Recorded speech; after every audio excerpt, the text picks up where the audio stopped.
Taco Tuesday! Yo, what's going on, guys? It's your boy Taco, back with another video. Today I'll be reviewing Assassin's Creed Valhalla's first DLC expansion, Wrath of the Druids.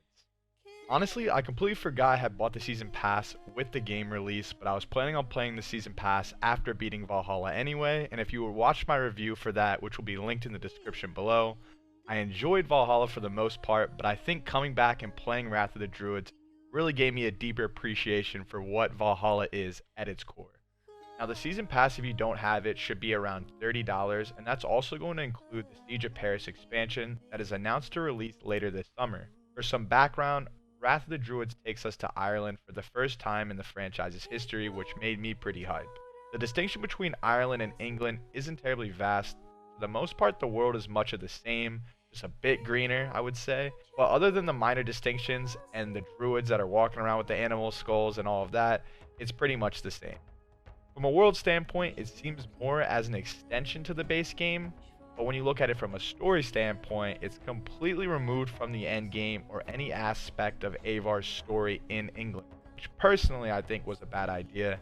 It doesn't really provide you any incentive at all for those who have already fully beat the game and maybe have maxed out their loot and character to continue to progress.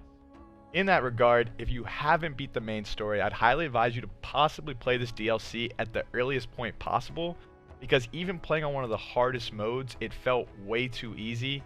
The DLC starts with your cousin becoming King of Dublin, looking to expand trade and make Dublin the heart of Ireland.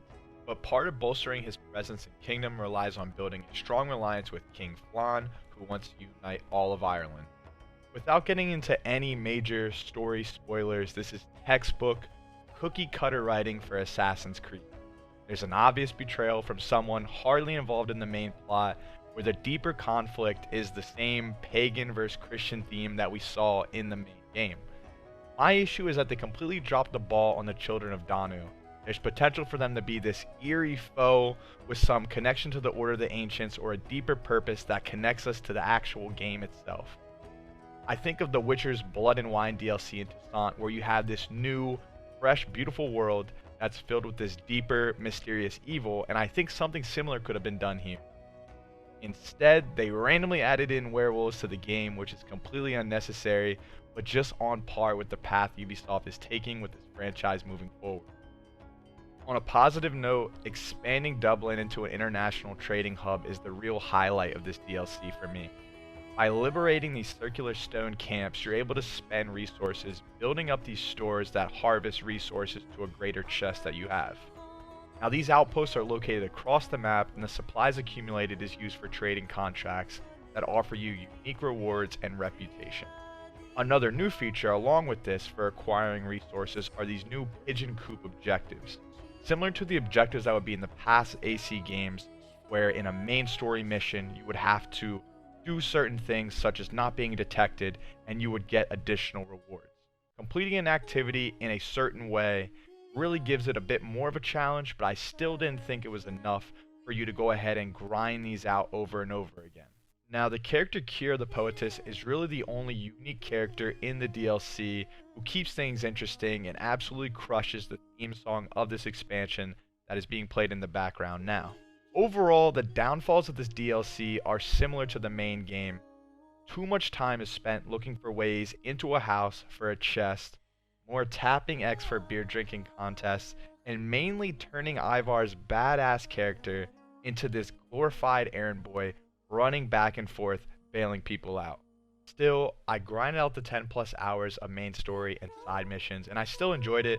I think that's more due to the Viking setting of this game and me being a fan of the franchise, but there is nothing groundbreaking about Wrath of the Druids that's going to blow you away or anything that's going to be, unexpected.